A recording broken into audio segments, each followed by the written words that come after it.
Welcome to this edition of At the Mic. I'm your host, Keith Malinak. This week we sit down with Carol Roth.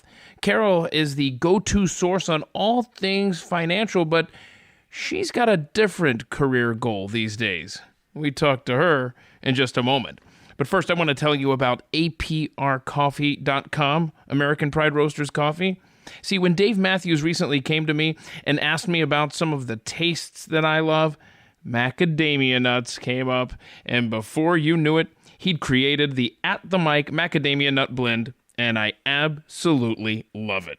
His implementing me along with a nut is, of course, a perfect combination, and so this full city plus blend of Guatemalan beans and premium macadamia nut flavor is absolutely perfect. The unique At the Mic blend is rich and bold without being overwhelming. You'll catch hints of caramel, roasted grains, and enough macadamia flavor to create an exciting full-bodied cup. Try the new ATM macadamia nut blend from American Pride Roasters today, and don't forget your 10% off discount when you enter in promo code ATM at checkout. There's so many blends to try from aprcoffee.com. Get some today. That's aprcoffee.com.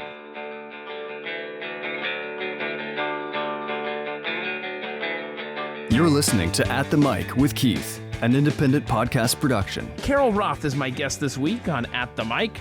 She has been all over your television talking about finances, stocks, politics. You've seen her in so many settings.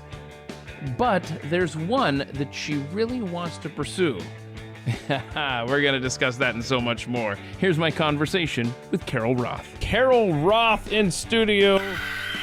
Wow, look at that. You come with sound effects. I do. Awesome. I also can do various voices and cartoon characters and things like that. So as we need it to enhance the podcast, if you need something, just call on me. Well, not to put you on the spot, but do you have like a go-to character? I do. Okay, who you got? I've got Jimmy Vollmer from South Park. Oh, wait a minute. Hold on. Okay, so I'm not a big South Park guy, but I know enough of the characters, that I'm probably going to recognize this, right?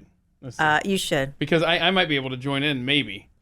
Well, Keith, this is a great podcast. Okay. See? You nailed it. I mean, that's good stuff right there. Thank you. Yeah. And do you think it's funny that my go-to is like the super obscure right. side character? It's not like the main one. Whose name I didn't know, but whose voice I did.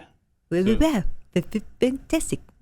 There you go. So I was thinking about doing a Cartman there, but I don't know that it's on the level here. Cartman is totally cute. Ma'am. I'm not fat, I'm big bone. Yeah, I'm not fat, I'm pleasantly plump. Yeah, I can't do it anymore.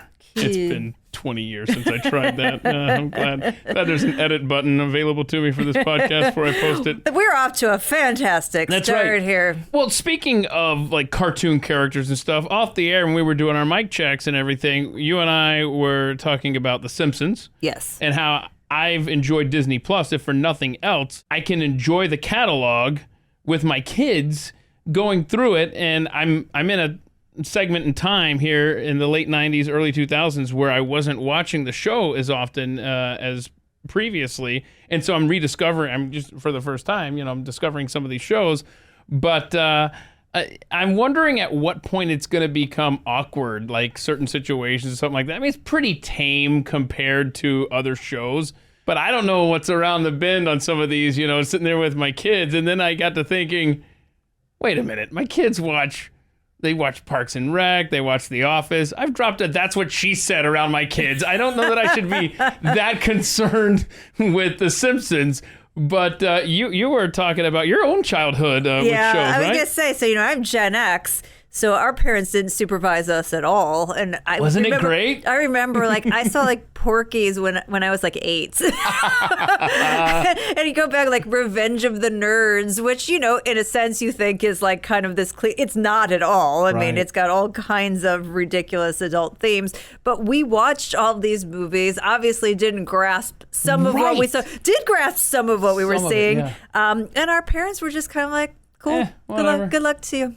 Yeah. And then you say something like, hey, let's watch such and such, like you said, with the kids now.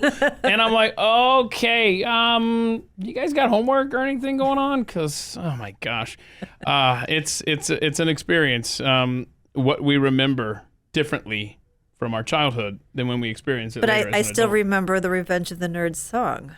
Oh, no. I'm not going to, by the way, I'm not doing that right now. gonna do that but one? I'm not as much of a singer. Not that they were much of a singers, but we'll do the clap our hands, everybody clap your hands song on another podcast. I don't want to give like too much value right up front. We got to spread it out. That's right. We got to keep you for the long haul. Yeah. So you were born and raised in Chicago. So yes, the Chicagoland area. Oh, sorry, the Chicagoland area is we so basically in the northern suburbs of Chicago. My father, who grew up on the west side of Chicago, which you may be familiar with as sort of the crazy gang infested area of Chicago right now.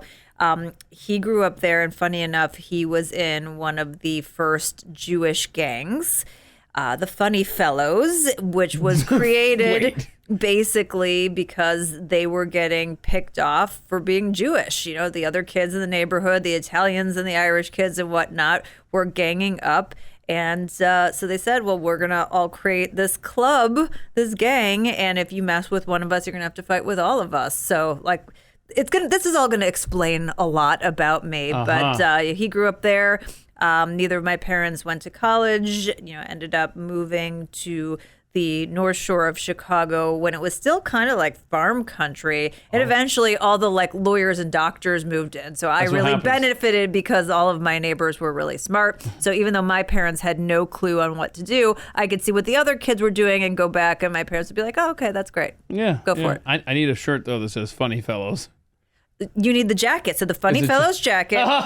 Okay, it's like the Letterman jacket, because we're talking about, this is like, we're talking like 40s and early 50s here. So it was white Letterman jacket with purple sleeves, and it had the FF logo on one side and the Joker on the other side.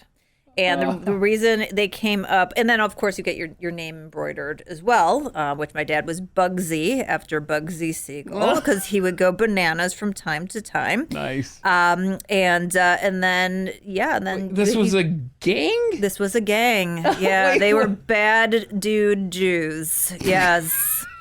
On the west side of Chicago. I want to make a move. The stories are so phenomenal. They all ended up going in to the Army Reserves together. They made a deal and said, we'll go. Because they were having a really hard time signing people up. We'll go, but we all want to be in the same company. And they're like, okay. And so you had like this whole group, like I think it was 22 of them, Jewish kids from the west side of Chicago, go to training camp in San Antonio, Texas. And there's a lot that from the time that they were kids all the way up through their lives. Amazing. I didn't know that stories. You could tell the military we're a package deal. Apparently, when they're desperate for people, I imagine today you could also tell the military what to do. Totally different reasons, but I think at that point in time, the recruiter's like, there's 20 some odd of you. Like, yeah, great, we'll take you, whatever. Yeah, that's fun. Yeah. Okay, well, very cool. Let's see here. And this is when we started the podcast, it was kind of difficult to introduce you in because you've done so much. I have a collector of experiences. Right. So I don't know how to say like what you've done and what you do. So I thought, you know what, we'll just get to it during the conversation at some point. But you went to college. You went to Wharton undergrad. I mean, that's impressive at Penn. Right. And that's not an easy place to get into.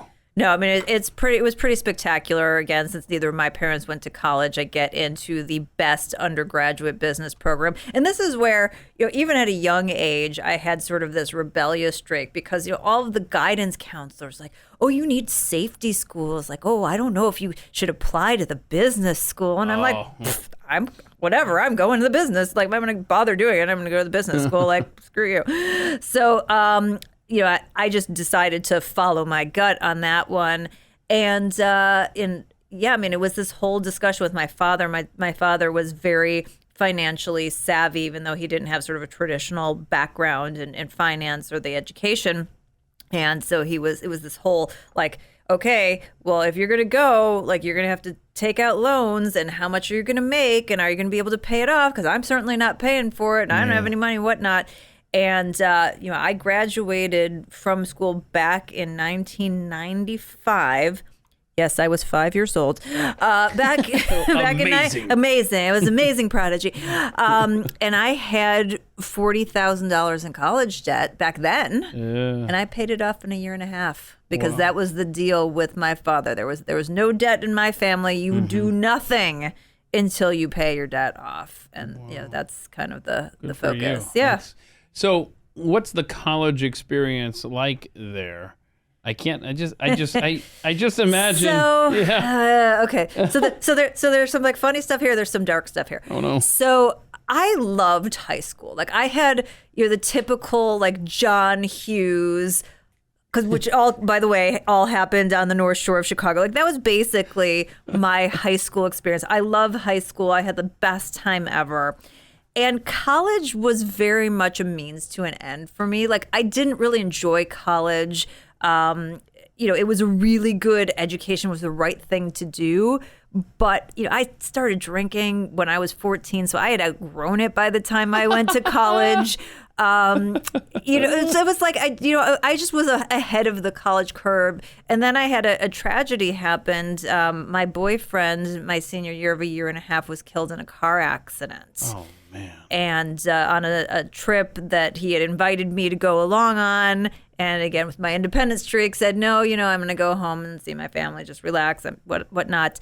And so I feel like I must have PTSD because I don't really remember a lot. And I think it's just because I have such bad associations with that time that it kind of blacked it out for me.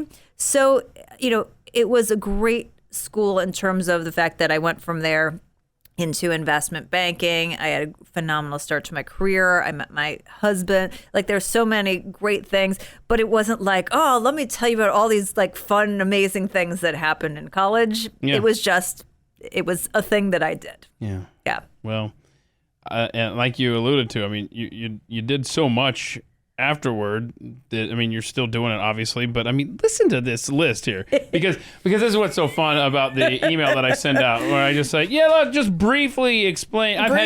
This was my briefly. Well, no. I've had guests that will give me like 1-page answers for each question. And I'm like, all I need is just, a quick little icebreaker, something that, I can lead you into, right?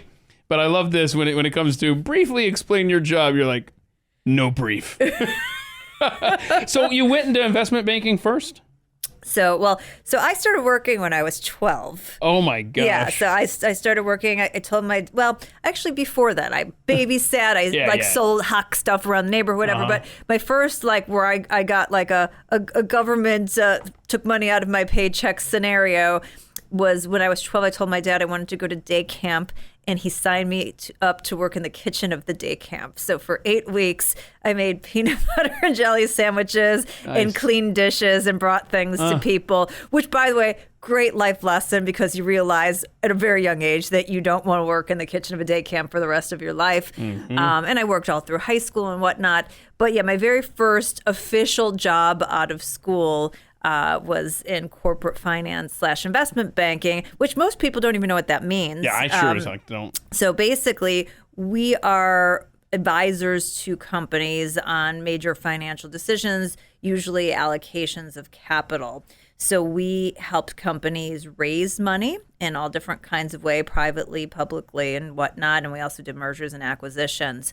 I had a very big focus in the restaurant industry. So if there was a restaurant company that raised money in the mid to late 90s, from Cheesecake Factory to Papa John's largest franchisee to Planet Hollywood and Rainforest Cafe and Lone Star Steak, whatever it is, I was probably involved in it and raised, did billions of dollars worth of transactions and was very successful. So I picked, we had sort of the opportunity to choose, where you wanted to go work.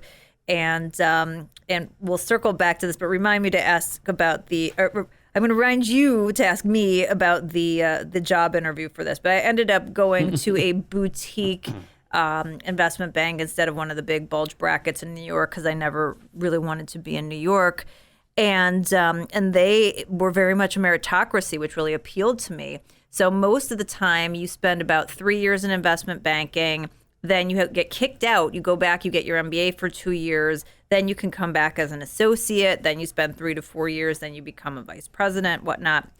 So I was so all in and so gung-ho and so like just thrown into the work, and I wanted to work on every deal and whatnot.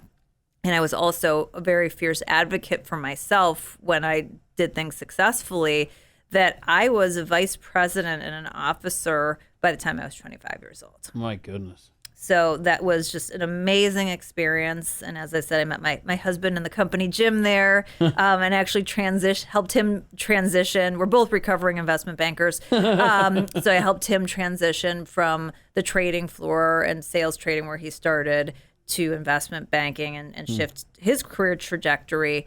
But it was a really great foundation to set me up with a ton of skills and also the financial flexibility to do whatever I wanted. So not financial advice, but if you had to invest $1,000 a day, where would you tell people to put that? So I have a couple of themes as we're speaking right now, and at the moment that we're talking, the market has been, in turmoil, as the big business stations like to say, markets in turmoil. Yeah. So I have a couple of theses that I think make sense going forward. Okay. One of them, from a healthcare perspective, is that there are just a lot of trends in healthcare that are going to increase over time. In the short term, there are many people who've put off elective procedures and surgeries and whatnot because everything's been COVID. And eventually they're going to have to go and do those things. And as we have this aging population, who, by the way, has the majority of the wealth in this country, there's going to be a lot of focus on how do I preserve my life and have better care. Mm-hmm. So I would be, investigating in companies that you think will, be the leaders in that regard. I think cybersecurity remains a huge issue, and as we get more and more connected, I just don't see that that's not going to be an issue. So again, I'd be looking in that. And then just general quality names, who are the big companies that have really fortified balance sheets, lots of, growth opportunities, and that you think, 5 or 10 years from now are still going to be a big business. Mm-hmm. And I think, in that regard, that's good. But in general, most people aren't stock pickers. Most people just do best to invest in, a diversified portfolio that follows various market indices and has some commodities and some alternatives and some bonds. Probably a lower allocation of bonds going forward than sort of traditionally, given what's happened here recently. But that's kind of the approach that I would take. But again, this is not financial advice. And you should talk to a financial advisor. Disclaimer, cover my behind, blah, blah, blah, blah, blah. This is just me. Entertainment purposes only. Exactly. All right. So, okay. You've been a TV host. Yes. Judge. Yes. Panelist. Yes. You got to tell us about this. Yeah. So when I finished up in investment banking, one of the things that I heard all the time was like, you should be on television. And I'm like, great. What does that mean? How does one do something like that? And at the time, again, because I'm old, the internet was like just starting to be a thing. There was no social media of any sort. The good old days, we like to call them. The good old days, like I had a GeoCities page and whatnot. Yes. Wait, hold on. There was GeoCities and oh my gosh, it's killing me. What was the other one? Hang on, where you would like... Because you could make, there's like 3 different companies where you could like make your own website. Yeah. It was, oh gosh, GeoCities. And... I don't know. I was a GeoCities girl. I had several GeoCities. Hold on a second. I want to see if they're still around on web. Hold on. I'm finding it. I mean, we will stop this. We will sit here till 3:30 until I find this. Hang on a second. Okay, so this GeoCities competitor. I got it. What was it? Okay. Well, for me, it was Tripod. Tripod. You remember Tripod? I don't remember okay, Tripod. All right. So. But I know GeoCities, so the same concept where it's Same like here's thing. a template and you get to. Oh I my mean, yeah, gosh. it was a mess. Like, put clouds in the background and stick a bunch of Do stuff those at random. websites so. still exist somewhere out on the internet? No, Like, GeoCities was shut Oh. down. But you can go to the Wayback Machine and you can pull some stuff out of archives if you know. But at any rate, Yeah. so as I sat and said, like, what do I want to do? The reality is, I really just wanted to be a game show host. Cool. And I'm not even joking. I still, to this day, Keith, Yeah, how do we make that happen? want to be a game show host. We'll have to talk about that. Okay, because that's what I want to do. Is there a particular game show Yes. that you would love to be the host of? Well, of course there are. I mean, that would be Okay. Press Your Luck and The Price is Right, Okay, of yeah. which I was not chosen for either. But Did you try out for those?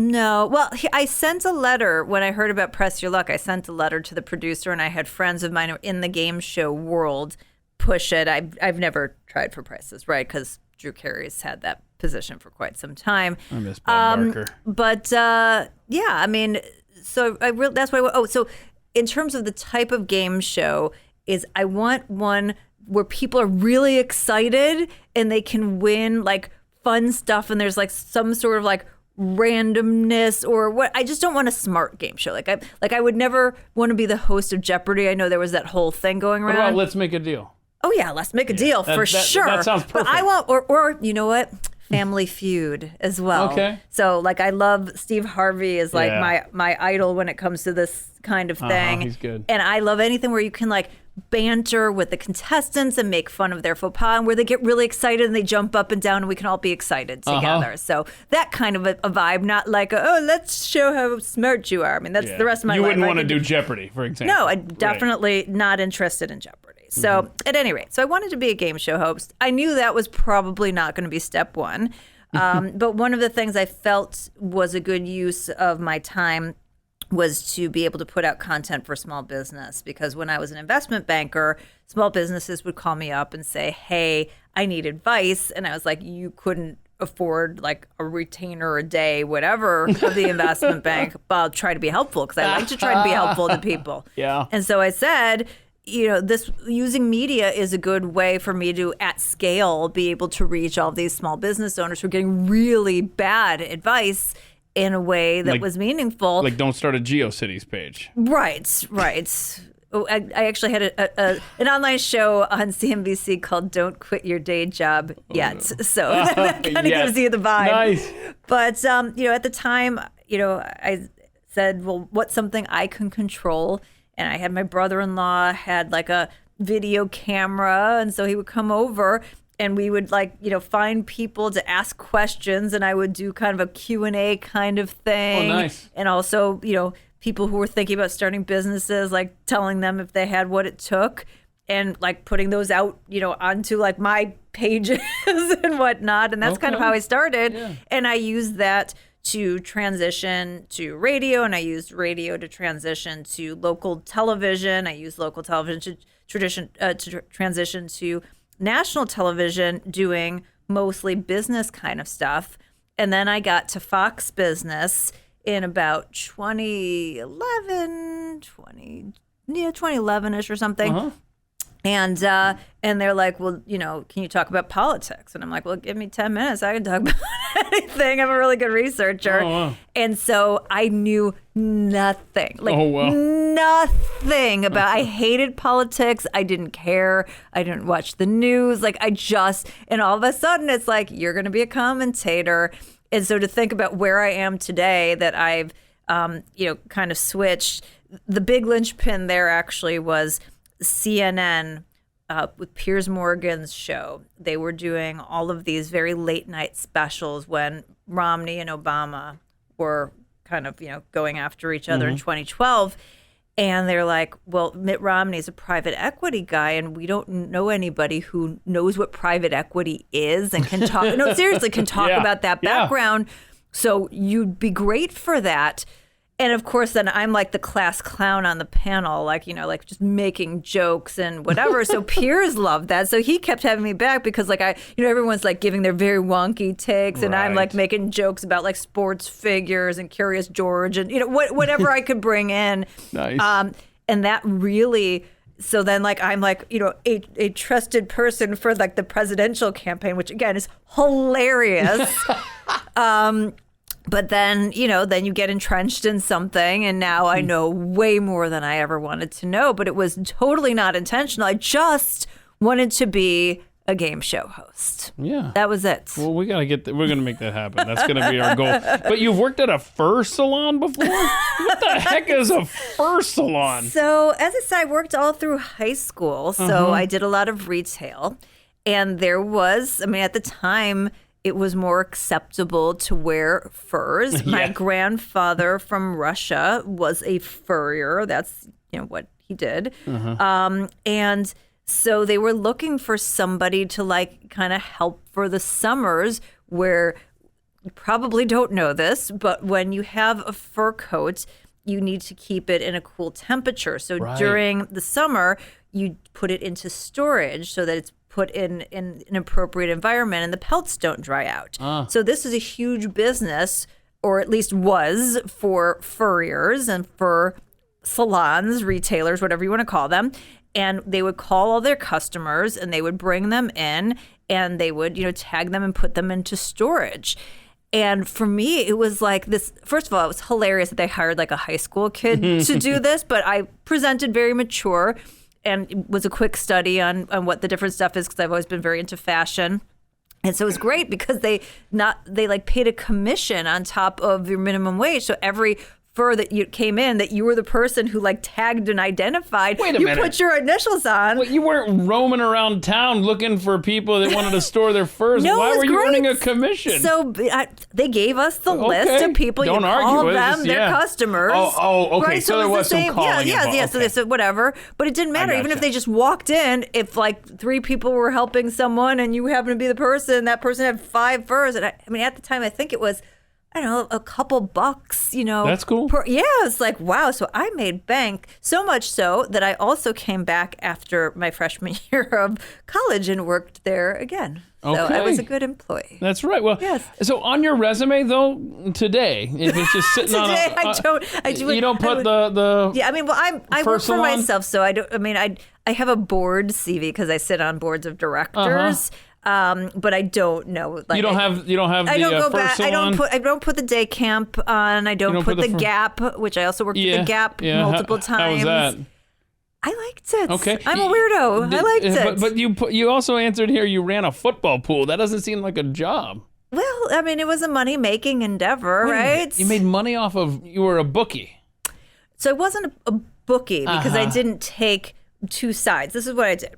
So as a freshman, I realized that I could take one of my other friends who happened to be cute. She was blonde. And we would go and we'd knock on doors in the dorm rooms and we'd have the sheet of all the different games and say, okay, pick them straight up and then, pick the winner of Monday night and then put the score as a tiebreaker. Okay. And, I think it was like $5 or $10 or whatever, a Yeah. sheet to join Yeah. and put your room on it. And then I was like so much of a little greedy pig that I took 50% for myself and we put 50% out to the winner as the winner. And Wait, did they realize that they were only winning 50% of I don't the think pool? anyone ever even asked. Like, how, like they were just like, sure, here's Wow. here, random girl from the dorms. Sure, take my money and my sheet. So if you collected $500, Yeah, I made $250. and the winner made $250 Cash. and has no clue how much you They had were collected. thrilled. They made $250, right? This is why you need to ask questions. You people. sure do. You gotta ask questions. Don't trust a nice, sweet girl with a football pool. First of all, that should have been your first clue. Right. Like, what's this girl? What are these 2 girls doing with the little football sheets? But anyway, it was. And again, this was before the internet, Right. before whatever. So Yeah. you could do these kinds of things. Man, I tell you, Nobody busted us, up going, there's this girl running around taking half of the money. So. I mean, the life before the internet. It's so interesting to It think was of. so much better. Right. I've been a commissioner of a fantasy football league since, well, technically 1997. Yeah. So let's just say 1997. And I mean, I worked overnights at a radio station, and you'd get the newspaper, get the sports section, right, and then you would calculate from the night before, right, from the box scores. I mean, that was different world, man. Yeah, this was a time that before fantasy football was even a thing. Right. But I do remember we used to get those football magazines. Like there was the little one that was like the Reader's Digest size, and then there was the bigger one. Yeah, the gambling places would send it to you, right? And then you would call. And that was their whole pitch. No, this wasn't for gambling. This was just for like getting up to speed on the season. Well, getting to know the players. Oh yeah, I would buy that every year. Yeah. And now I order it online. The pro football, blah blah blah, whatever. Right. And I loved that. It was so fun. It was like, oh, let's see what's going on, who got traded and whatnot, and simpler. And of course, it's outdated by the time it hits the show. Right. But yeah. Right. Okay, before we get off of the work history fun. What was this job interview I'm supposed to remind you of? Okay, so this is great. So this is a story. This is a story about if you really want something and perseverance, not only can you make it happen, but if you keep yourself open, you never know what's going to happen. So basically, as we had kind of talked about, I came from a family, we were a middle-class family, but we never had a lot of money because my parents lived in a nicer neighborhood, and keeping up with the Joneses and everything else was very, very difficult. So like we never had new cars. We never went on vacation. We just, kind of like everything went to sort of sustain us.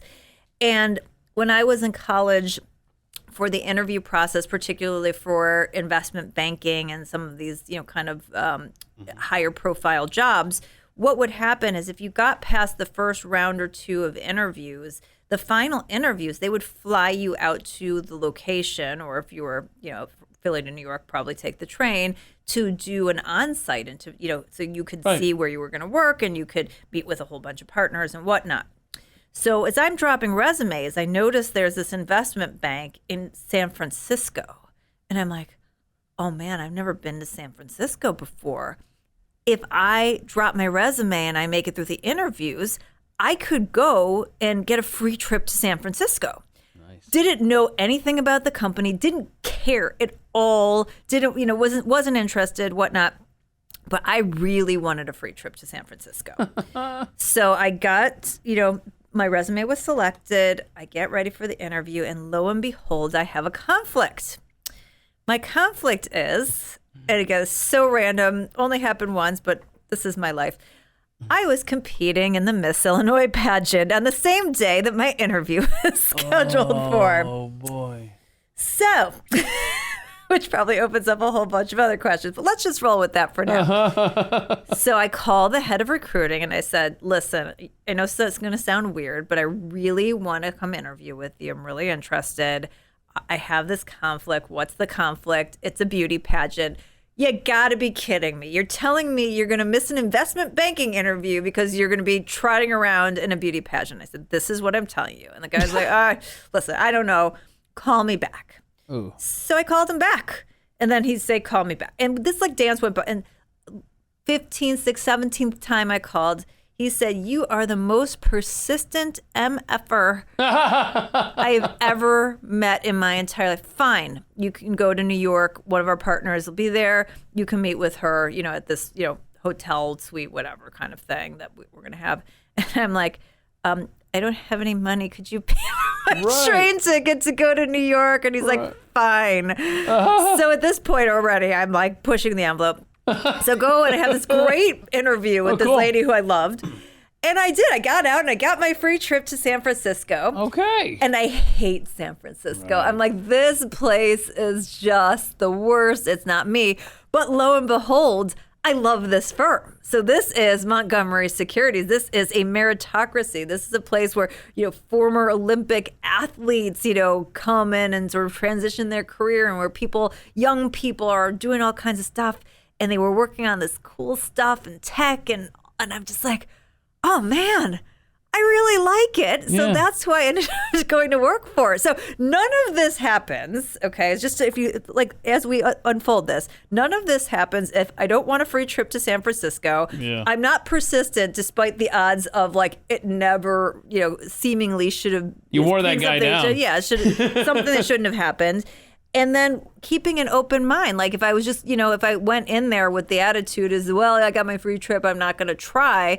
But they gave me the free trip, I'm going to be professional. And then I kept myself open, and it ended up as, changing my life in many, many ways. So that's great. That's the insanity of how I got my first job. That's great. So, and you met your husband, Kurt.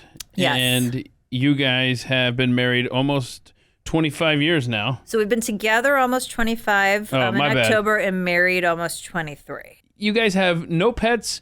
You make it a point to answer this way. You have no pets, no plants, no kids. Right. I mean, not even a succulent? I mean, nothing. You don't have to worry about nothing that. Needs water and nothing that I can break. That's the rule. So okay. But we will at some point in the future get dogs. I love this that you've already got dog names picked out. I will tell you that my wife and I had dog names picked out, and we didn't even use them. Because once you see the dog, then you're like, what were your dog names? We were gonna get a couple of black labs. Nice. And it's gonna be a brother and a sister. Okay. And their names are gonna be Turk and Sadie. Nice. Okay. Now, we've had dogs, but we've gotten nowhere near using those names. So what are your names going to be? Future dog names. Okay, so one of our favorite movies is Trading Places. Okay. And so if you know Trading Places, this is going to make sense to you. If you don't know Trading Places, it's not, but they're still great names. So basically, originally, they were going to be Randolph and Mortimer after the Duke brothers. Okay. Which is two great names, Randolph and Mortimer. Right? Two amazing dog names. But then I was like, well, they're kind of the villains in the story. I think it should be Louis Winthorpe III and Billy Ray Valentine Capricorn. And then we'll call them Winthorpe and Billy Ray for short. So Winthorpe and Billy Ray will be our future dogs. Okay, so all right. I love the background. I do. Thank you. And it works out nicely. But you've got to, before you name an animal, or before you name a kid, really, you need to know if it yells well, right? Like Billy Ray, my dogs, Winthorpe. Right, yeah. I feel like it. You got to think if your neighbors are outside and they hear you yelling your dog to come back in, right? You gotta make sure, like, Turk, come here. Turk, Sadie, you know what I mean? That would work. Winthorpe. Right. I feel like that's good. It's like so? It's right out of the movie. It has sort of like a a little bit of a play there. And so we will get dogs, make sure they reflect those personalities when we get them eventually. But it's hard.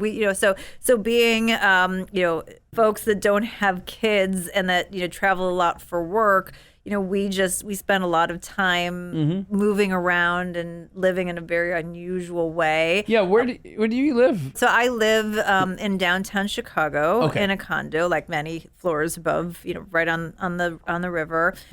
So bullets can't shoot that high. They. Oh no. Yeah, we try to be above the line, but. Yeah, so it's not nice to have, especially we like bigger dogs, we like the German Shepherd kind of thing. Yeah. So it's not really nice to do to a dog to put them into into that environment. And then because you don't want to be going down an elevator every time they gotta drop one. The whole thing. So, I don't know. And then we spend a lot of time. We live in hotels a lot. Like we spend a lot of time. In fact, I have an entire bag that's still living in a hotel in New York from all the time I used to spend in New York with CNBC and Fox. Like I have luggage that lives in a hotel. So eventually I'm assuming we'll have a place and, maybe things will slow down a little because we love dogs and we'd like to have them. It's just very hard with our lifestyle. Stay in Chicago? Yeah. I don't know. Okay. Well, good luck. We'll just leave it at that. But you're a Chicago, obviously born and raised there, sports fan. You're wearing a Blackhawks shirt right now. I'm always wearing a Blackhawks shirt. Yeah. So football, I have two teams. Okay. I have the Bears and the Raiders. Oh, that's convenient. One in each conference. Yes, which is helpful. And then I break up with the teams a lot and we get back together. It's a very sort of turbulent relationship. I'm in an abusive relationship myself with the Falcons. Yeah, so you understand. So I have that going on. And then I'm like diehard Blackhawks fan. Okay. And then on the baseball, I'm also I'm definitely a Cubs fan. We went Yeah. to see Game 7 when they won the World Series in Nice. 2016. We were there in Cleveland live, which was amazing. great. But I also I don't hate I like the White Sox too. My husband's more of a Sox fan. Even though he's from California, but he is a 49ers fan. Bulls fan, they're actually quite good this year. So just Okay. pretty much, yeah. We like That's the sport ball. And he's a former rugby player. So Really? we watch a little bit of rugby too. Wow. Yeah. That's I was always fascinated by the stat of how there are fewer injuries in rugby where Right. they aren't wearing pads. Right, exactly. Or helmets or Helmets, anything. exactly. That there are in football, and I guess it's just this feeling of invincibility when you're wearing the protection, right? As opposed to Yeah, it's and also just the force. If you take a helmet and hit something, or if you're wearing pads and hit something, it's obviously that level of force. Times the motion. I mean, I'm not the best in terms of physics and stuff, but No, I and know I'm not enough. good with and, math, and so- I know enough to know that that's some serious force that's generated. right. You have some hobbies here in addition to watching sports. I love this playing pinball. Yes, So, do you have like a pinball machine? I do. Is it a collection of pinball machines or just one? So I have the Simpsons pinball party. Oh, wow.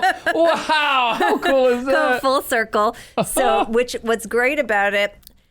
So when I bought my first machine, I wanted to have something that has a lot of play value to it, and so the play sort of, if you know pinball, kind of things that it can unlock and kind of lead to other things in this particular game is very, very high. Uh-huh. The great thing about it is that it heckles you while you play it. Oh, So no. it has, Is it a bunch of Nelson? so it's not it's comic book guy is very, very aggressive. Oh, you were doing so well, that kind of thing. And then Homer, and then Grandpa, and Pooh, and it's like, Good. oh, spoiled milk is 10 cents up or something like that. Yeah. It's just it's the whole time you're playing, so it's so much That sounds fun. like fun, yeah. Yeah, it's a great time. Very and interactive. I want to add to the collection, but it's like trying to find the right machines, and then the other problem is that the repairs, it's so impossible to find anyone to do the repairs because there's only a handful of people who do them, and everybody is so busy. So it's the point where you just find random person off the internet, and you're like, oh well, let's just hope that it's okay to invite this guy in my house, kind of thing. But I mean, the last guy is, knock on wood, was pretty good. Okay. Because you have to maintain it, and you have to get the playing field clean, and things, the wiring, you kind of changes. But it's super fun. I'm quite decent at it, Yeah? although inconsistent.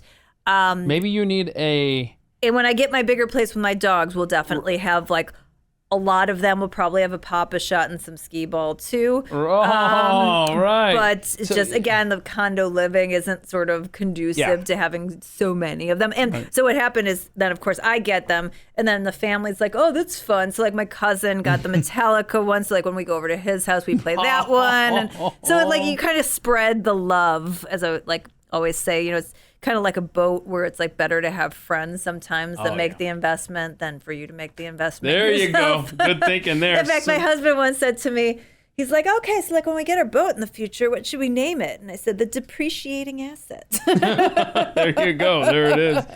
So you are a former toy collector. Correct. Right? With, I guess, an emphasis on dolls and action figures. Did I get that right? Yeah, Or what? so I have a doll/action figure made in my own likeness. How did that come about? That's cool. So this ties into my client. So I have one of my longtime clients is a collectible toy manufacturer, Integrity Toys.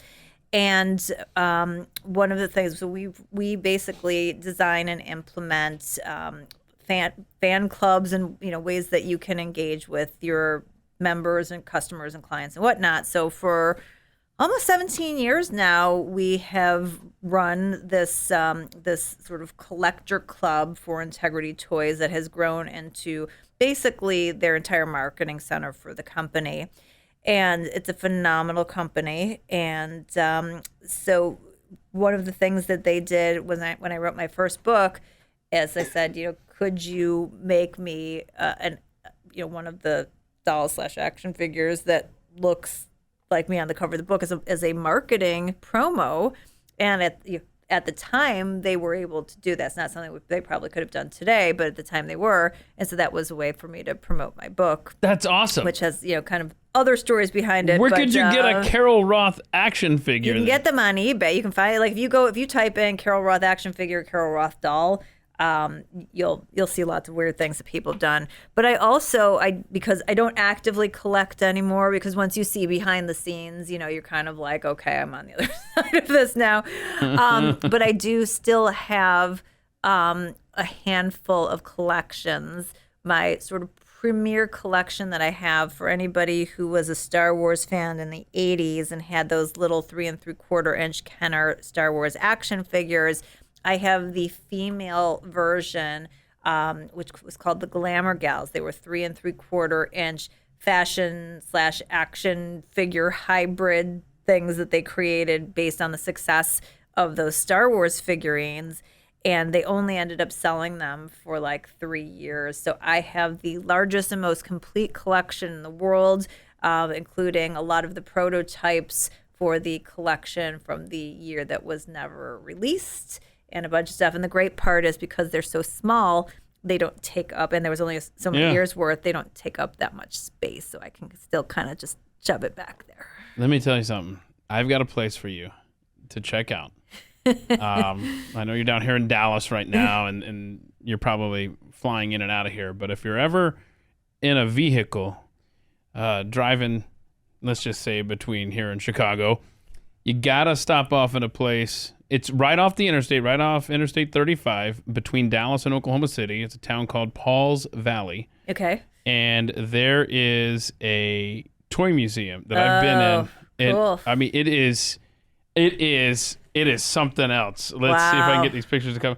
I mean, and it's a beautiful, beautiful place, and you will spend a lot of time in there. Well, it's good because eventually I'm going to need to donate it to somewhere, so it'll be part of my legacy planning. There you go. I like that. Well, that's pretty cool. I want an action now. That's my life goal now. Is an action figure. So Keith. This is what I tell everyone. It's cool because you can't get one. Everyone can do the little bobbleheads, and you can all do your little fake it things, but you can't do the real deal, and that's what makes it cool. If everyone could do it, it wouldn't be cool. All right. Yep. No, I'm totally with you. Okay. So, in addition to the endless list of the things that you have done and continue to do in your life, you've also alluded to being a book author. How many books have you written now? So, well, my last one book, I wrote 3.5 books, but only published one of them. Okay. So I've published 2 books. So how many I've written is another story. I gotcha. I wrote my first book, The Entrepreneur Equation, which is the motivational book about the reality, risks, and rewards of owning your own business. The real deal about what it means to be a small business owner. I wrote that 2010, 2011, something like that.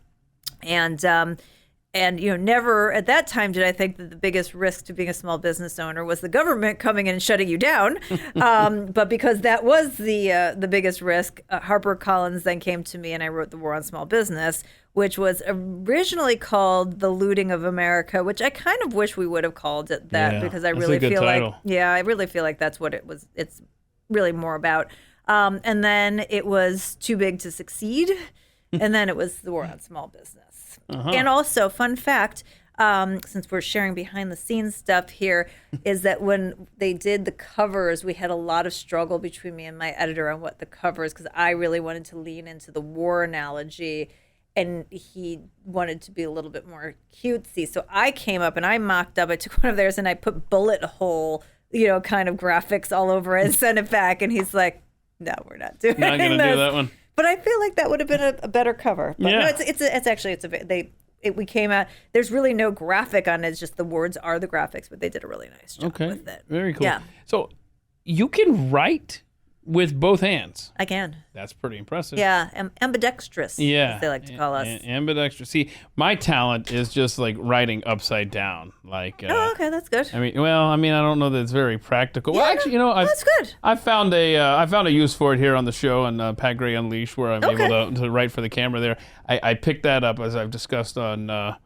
previous, I don't know how many other times I've mentioned this, but I worked at a golf course. And the members would come up to make tee times, and I would just write upside down so that they, Nice. So that's where I picked that up. But that's cool. So I think you and Thomas Jefferson had that in common there. Well, that's good. And I will tell you, I think the reason I think I have like one of those like fairly well split brains where I have like a lot of reason, but also very creative. So I think that most of the things that I do, I have sort of the both perspective, which is why I think I can do both. But see, I knew, I in the back of my mind, I was thinking when I saw this answer from you, I thought, I think Thomas Jefferson could do that too, ambidextrous. Yay, okay, Well, he can't cool. do anything right now. That's fair point. Fair point. Well, but when I was looking that up, I saw where James Garfield, who was president for all of 6 months, could have been something special, assassin. He could write with, get this one. Can you do this? He could write Greek with one hand while writing Latin with the other. That's insanity. I mean, I don't know that's, like, why I would spooky. ever have a reason to do that. I think it would be hard, just because from a multitasking perspective, like your brain doesn't actually really multitask; it just kind of pings back and forth. So I think that could really mess you. I will say that, like with the multitasking stuff too, now with the internet, I feel like the wires are more crossed now than they ever were before. That's so a good point. Where I may have been able to do that like 5 years ago. Now we're just like, now it might be a little bit more something can suspect. do this for me. Yeah, maybe. But I also so my ambidextrousness is not just writing. Like I can play sports, throw and do stuff. that Cool, kind of stuff. So very, very fun. yeah. Speaking of sports or activities, you're really good at hula hooping. I am. Is this something that you have an occasion to do often, or Not really. When's the last time you did the hula hoop? So I have a hula hoop, in my bedroom. Like it. That sounds funny. So do tell. Yes, I work out in my bedroom, so all of our workout equipment. Gotcha. We have a bedroom, so all of my workout equipment is there. Every once in a while, I'll take it for a spin. I have a dance background. I've been dancing since I was 2. Oh my! Although I don't really do it as much, but so I have sort of that like balance, center of gravity, hip movement, all that kind of stuff that's So required. it's almost like part of your workout now. Yeah, I mean, it's like I don't do it often, but every once in a while, and I can, when I hula hoop, like I can walk back and forth, I can walk in a circle while I'm hula hooping, all that kind of stuff. Yeah, again, totally useless. Like if it was back when David Letterman used to have like stupid human tricks and stuff, it's like that level of something. But in a pinch, if like it was ever needed, I could bust that out. But see, I remember when I was in elementary school, we almost did this like we had like a hula hoop-a-thon or something.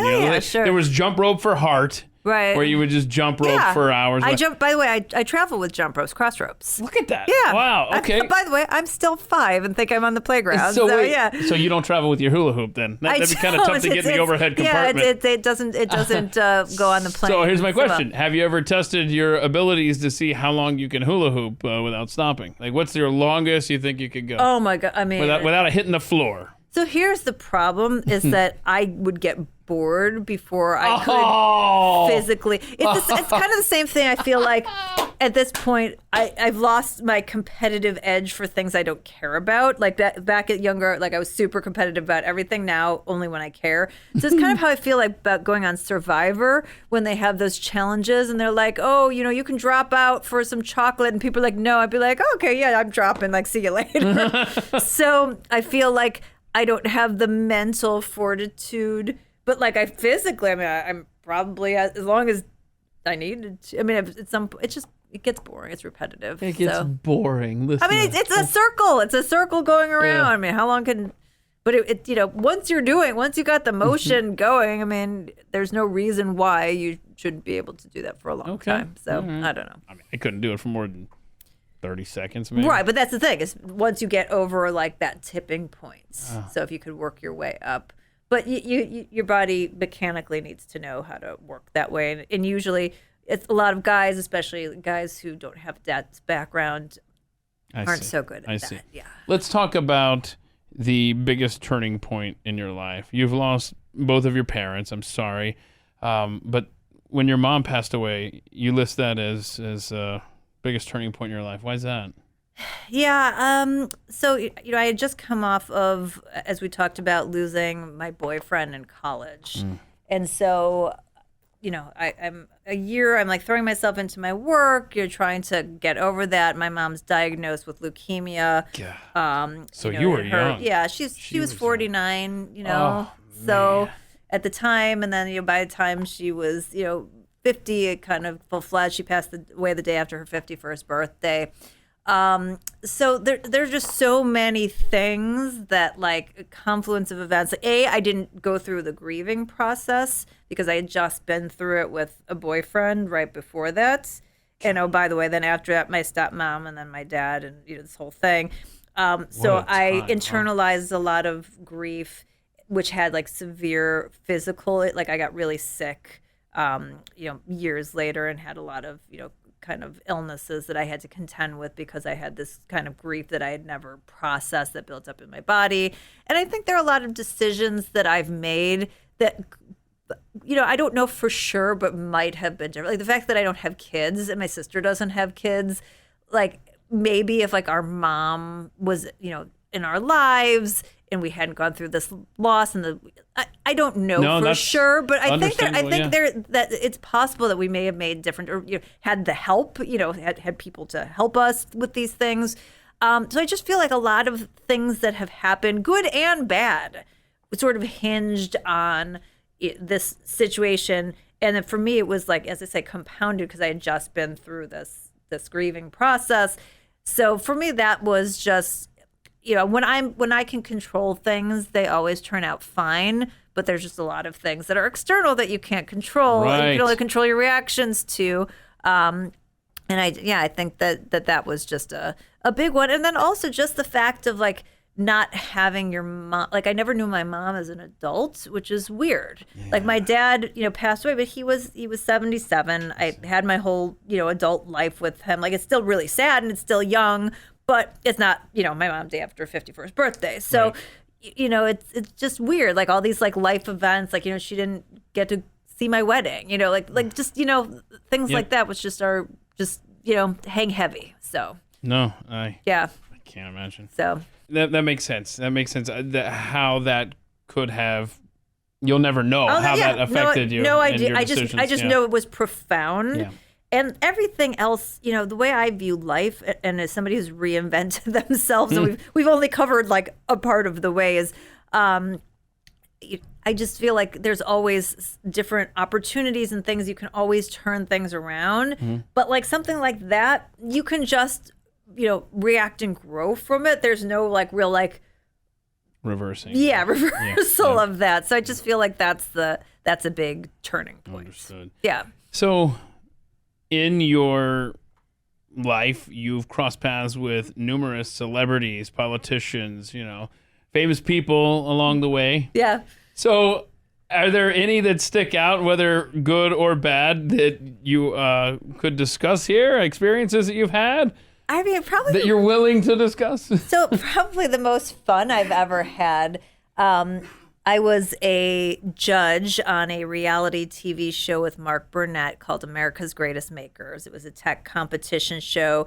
So kind of like Shark Tank, but it was like an elimination thing where you had a certain number of competitors and they were making these, very cool tech-enabled products, and we'd give them feedback and they'd improve them every week. And then the winning team got $1 million. And it was just such a fun thing to be one of the judges, and I can see why you would have the bug to be the host of a game show. Yeah. You've been so close. Yeah, I've done so many things. So on that, we had three permanent judges, and we had some celebrity guest judges that rotated, and a lot of great ones. We had Mike Rowe, who was phenomenal, and Mayim Bialik, and then we had Shaq. Shaq is hilarious. Like. Hilarious. And we had the craziest stuff happen on that show. We had a contestant who sort of went rogue and did this faux pas. And then like Shaq kind of called him on it, and like I was laughing so hard that like tears were streaming down my face, and they had to stop tape and like redo makeup like multiple times. The CEO of Intel at the time, Brian Krzanich, was one of the judges as well. They were the sponsor of the show. And he had like his head between his legs, like dying, and like we could not gain our composure. And it was just a very joyful experience.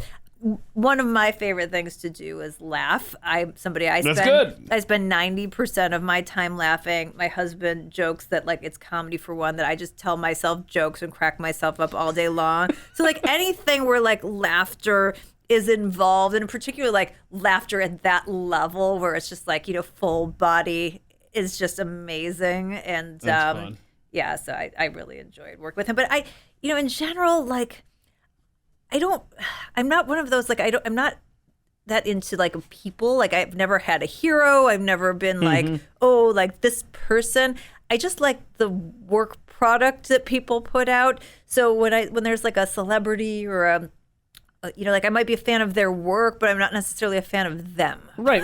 And that ties in nicely to the question I asked. If you go back in history and meet someone, that's what you had said in your answer, is that you're interested in not so much meeting someone, but just what they do, right? Yeah. I mean, it's like people are always like, oh, like I got like so-and-so's autograph, or someone asked me for my, and I'm just like, why? Like, why is like I don't see? I'm the same way with I don't that. get it. Yeah. I don't attribute it. Like people are very complex and flawed, and I separate art from artist very well. Which, by the way, I think makes you a much happier person if you're able to separate art from artist. And so it's like, like Michael Jordan, like, oh my God, had a huge impact on my childhood, whatever. Like, would I want to go like hang out? Like, I don't know that we'd have anything in common. Right. I mean. So my only, like, if, they always say, like, oh, who, like, living would you want to have a dinner party with? Of course, as I just told you, I like to laugh, like a bunch of comedians. Like, I love sitting around with, like, Trey Parker from South Park and Dave Chappelle. Like, that'd be funny. No, that's actually awesome. That's a great idea. Yeah, because they'd make you laugh. But, like, it's not like, oh, I want to meet, like, Winston Churchill. Like, I don't want to meet Winston Churchill. Let's go back in time, like, whatever. He's a warmonger. So, clever, but a warmonger. I mean, read his biography. It's crazy. I'm not that, like, not that interested in, I mean, I like people in my life. I like my family. I like to meet individuals, but like, I don't like hold them up as like, oh, you've done this, so like you're special. Like, no, you're just a person, and that's what you've done. And you don't embarrass easily. No. I have no shame, so it's hard to embarrass. Although, I'm embarrassed for people. Yeah. Quite. I mean, from and time there's to a time. lot. There's no shortage of that. I was gonna say there's a lot in America 2022 that's cringeworthy. Yeah, a lot of cringe, and I've had a few things, but like, it's pretty hard. Like, why would I? And I think this goes back to the people. Like, why would I care what like some person that I don't care about thinks? Like, it just, I don't know. My brain just isn't wired that way. It doesn't compute. Yeah. Okay. And also, I'm also, as I said, I have no shame. So I'm like, one of the, like, oh, would you go stand on that table? And like, yeah, sure, why not? Like, oh, okay. Wait a minute. But would you eat bugs? I mean, I wouldn't, because I don't like them, not because of, like, I just, but like, if they were like, oh, would you, go and like, sing the 50 states in alphabetical order, like, okay, maybe. Like when you were a kid growing up and your friends dared you to eat all the mush and stuff that they put in the lunch tray, would you eat that? My friends never did that. Oh, see, you had much more refined friends. Yeah. Mine were, hi guys, not. But I was also, but I always did have a good, like, I wasn't like super susceptible to peer pressure. Like, I always had a very good sense of like. Same here. No. I literally can't think of anything as a kid that I did because someone dared me or wanted you to do. Pressured me into it. I was like, I'm just not gonna do it. No. And that's how I've raised my kids, That's a great thing. Yeah, I definitely attribute that to my parents.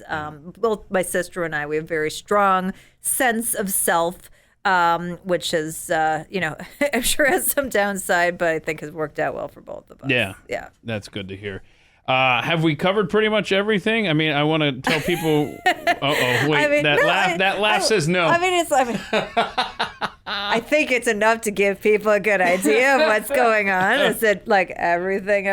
Probably not. But I think it gives a pretty Okay, good. Well, the only thing we haven't talked about is my advocacy for big hair and small business and small government. So that's a good line. It's big hair, known for my hair. It's a thing. Always have been. So you would call your hair big hair?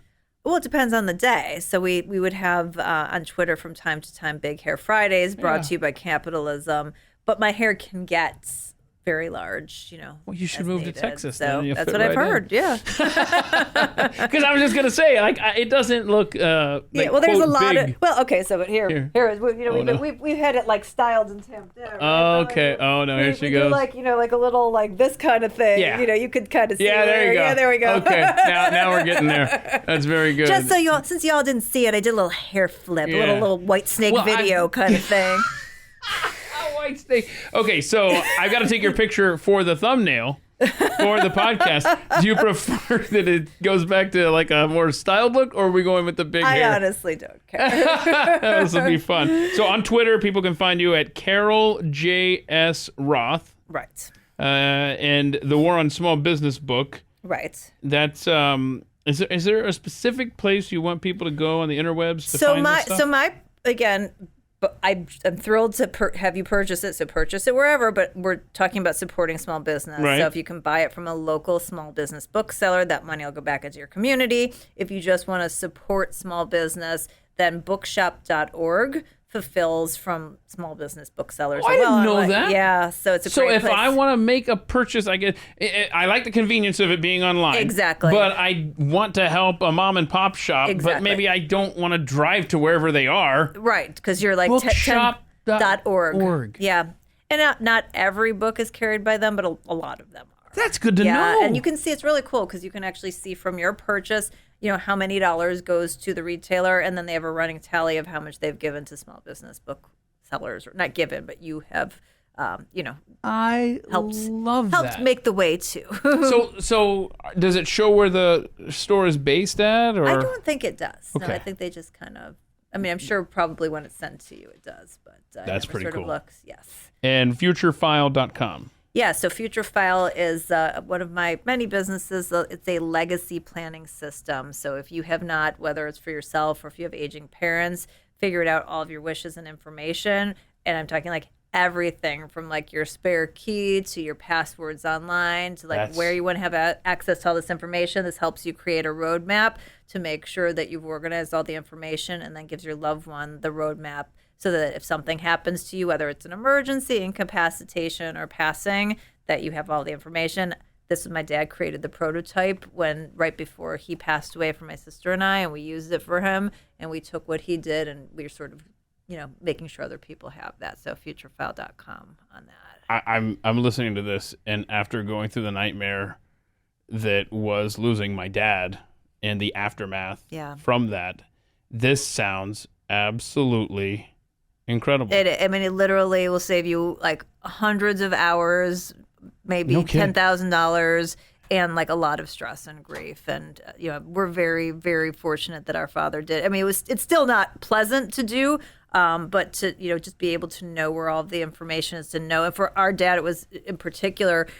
He was in a situation where we had to make a pull the plug decision, and so the fact that we had that discussion, got his permission, and had the parameters, we got to escape a life of having that on our shoulders. That decision was not on my shoulders. It was I followed my father's wishes on that. So that's the biggest gift you could give to anybody. Yeah, and I see this right now. I guess it's computer based. You got two different versions. So we actually, our most popular is an actual file folder because, to put physical keys and documents and things, people like to have it. So it's 2 workbooks. It's a file folder, and it just walks you through it super easy. And then we have a Windows-based software version as well, which walks you through the same thing. You just have to provide your own filing folder.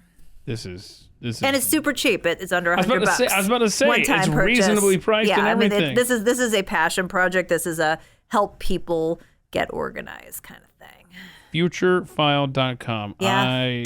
That is excellent. All right. Well, Carol Roth, thanks for making time. I appreciate you stopping by here, and I wish you the best at those future dogs. Do you know what kind of dogs are they going to be again? So I don't know for sure, but definitely like German Shepherd is like up there. So like in that genre. Okay. All right. Well, Yeah. you better tag me on the picture when you when you maybe finally get 'em. maybe I could like find a way to incorporate my game show with dogs. Well, We could hold on. figure out like a pet-oriented game show, and then I can kill two birds with one stone. No pun intended. We won't be killing any no birds, birds yeah. on the game show. No, yeah, you got to.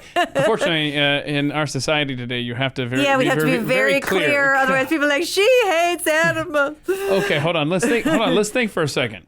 What if people brought their dogs to the set? I mean, this could get messy. And Yeah. It could get loud, and depends on. We worked with a cow on one of the shows that I was on. what'd the cow do? a whole to do. What happened? That was. I mean, like it. cow It things? doesn't want to be there, right? Right. Like it's sad. You don't want to see that, and then you have like all these special handlers, and I mean it's a thing. So Okay, so people should tag you at Carol JS Roth. JS Roth if they have ideas on how to incorporate dogs in a game show. Actually, just with game show opportunities. Oh, just game show, okay. If I Game can't show. if I can't get the two of them together, it's okay. You'll let it so go. for any of you that own a major network Yeah. or are involved with major network decisions, Oh, I'm sure that you that want to have a you game would show. be stunned by the kind of people that listen to this podcast at the mic. All sorts of executives. But here's the thing, and I will say this is a learning opportunity in terms of networking. You put it out there. Yeah. You don't know because somebody's Yes. uncle could be an executive. This has happened to me before where the person least likely to be able to help, you still tell, and then they end up, a family friend knows blah, blah, blah. Yeah. So, put things out there. People want to help. And so don't be afraid to throw it there because you don't know who might be listening to this. And maybe I will put the term game show in the keywords. Future game show Yeah, host. I'll put it in the description, and maybe some game show guy who's high up in the game show world is like, man, I wonder if there's a podcast that talks about game shows. They'll type it in, and then, oh my gosh, what's this? And then you never know. It's They just listen to the me rest is history. doing Jimmy Vollmer impressions, being like, I don't know what is happening on this podcast. I hire her. Okay, no. All right, Carol Roth, thanks so much for making time on At the Mic. It was such a blast to meet Carol and sit down with her and have a good conversation there. I do hope that she ends up hosting a game show someday. That would be absolutely awesome. She's a natural. And next week, we're going to sit down with Dave Landau. You've seen him on TV as well. He was a contestant on Last Comic Standing. We get into a lot of the behind-the-scenes stuff that went on with that. He is also known for his role with Steven Crowder on Louder with Crowder. Dave Landau, he was such a great guy to me, and I look forward to sharing that conversation with you a week from now. It's always a lot of fun, and I hope you'll join us then. And please tell your friends and family to join us for these upcoming episodes. We're now pushing 100. We're getting very, very close to the 100 episode mark here and the At The Mike Show catalog. Everything listed there at themikeshow.com. And until we do meet up again, please go be free, and thank you for listening. This has been At the Mic with Keith, an independent podcast production. Head to atthemikeshow.com for archived episodes, sponsor information, and ways to connect.